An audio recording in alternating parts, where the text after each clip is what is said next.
Gentlemen, ladies, Adam here, driving home again. Thought I'd do another quick response video.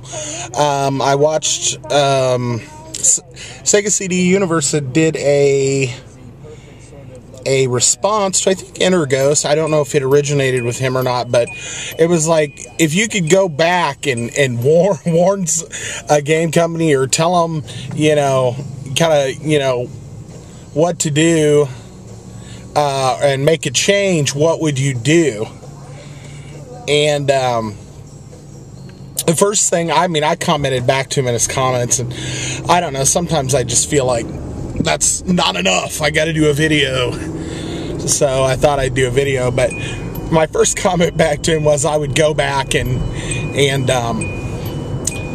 give all the game companies a heads up and tell them to make more FMV video games, because I love full motion video games. The cheesier the better, in my opinion, but I know not a lot of people share that. So that was kind of my joke, because I know that would be horrible for most of y'all, but I'd be living in shit. It'd be like a pig in shit.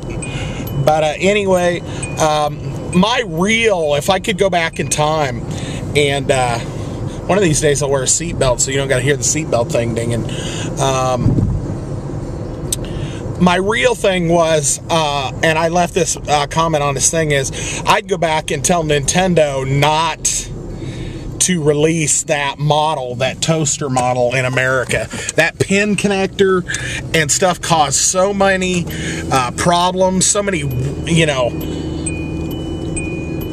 days of just blowing in games and trying to clean them with Q-tips, and you didn't even know it wasn't really even the game's fault. It was the damn pin connector wasn't making a good enough connection because the pins were worn down or corroded, and they should have just released a top loader model like the Famicom here in America. Maybe not with the hardwired controllers, but a top loader style model. I think it would have saved a lot of headaches.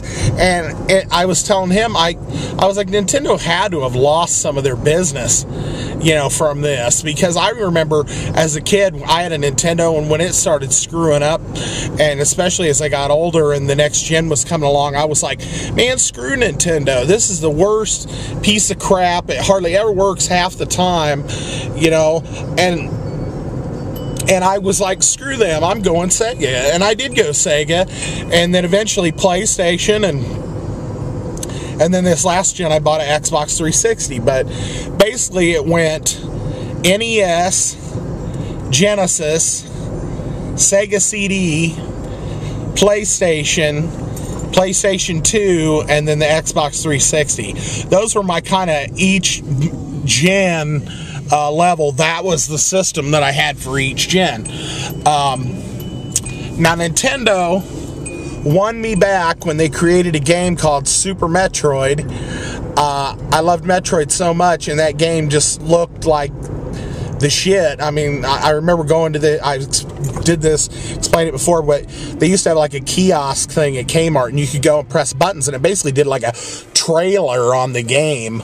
And watching that trailer and fighting the two-story tall Kraid and Ridley, not Ridley, yeah, it was Ridley, no, I was thinking Ripley, get them confused, just seeing that, I was like, you know what, and it was later in the lifespan of the NES, and I was like, you know what, I'll buy one. Even if I just buy this game. And even as it went along, my collection for the Super Nintendo was not very big. I've expanded it over time, but I basically had Super Metroid, Final Fantasy III, Zelda Link to the Past. Somebody had gotten me a Beavis and Butthead game for the Super Nintendo for Christmas, and then I think I had all three Mortal Kombats and Super Street Fighter, and that was about it. That's about all I had for the Super Nintendo. And then really when they started clearance and stuff out, I think I found I got a copy of Mario RPG at Toys R Us for I think like $20 or something brand new.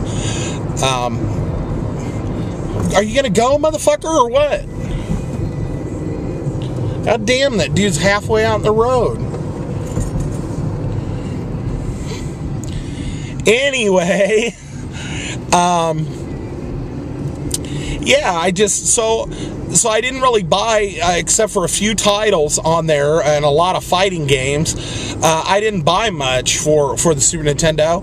And then I didn't buy a Nintendo system again till I started recollecting retro about the time, probably a few months, maybe about 6 months before I started my YouTube channel. I went into a thrift store and found a Nintendo 64 for, I think, like $5, and it had a controller, it had the power cord, it was missing the TV cable, and I don't think it had a memory in it. But they only wanted $5 for it, and I picked it up. And I ended up kind of getting a little bit of a fever from that. What really kicked that back off was I bought a Dreamcast at a pawn shop, and that's when I went retro hog wild and dove back into it.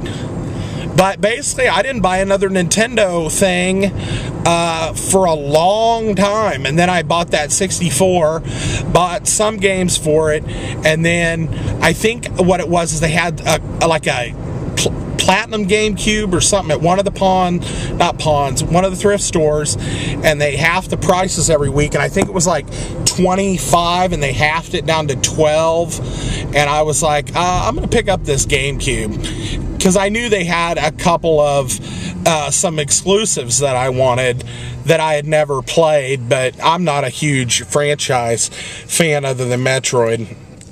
Even Zelda, I'm like, yeah, Zelda's cool. Link to the Past is probably my favorite. But it probably just cost them money. I mean, it cost them my money, so I can imagine I wasn't the only one. And I gave most of my money back to Sega for a long time. And I didn't buy a 32X, but when the PlayStation came out with Resident Evil, I moved to that quickly. And so that's basically my response. I'm going to sign off. Statue of Liberty guy is still dancing on the corner here, and I'm going to sign off, and we'll see you next video. That was my response. Thanks to Interghost and Sega CD Universe for the question and answers. And you guys could check them out too, and check out their responses. So I won't spoil their responses on here. So anyway, thank you, and we'll see you next vid. Bye.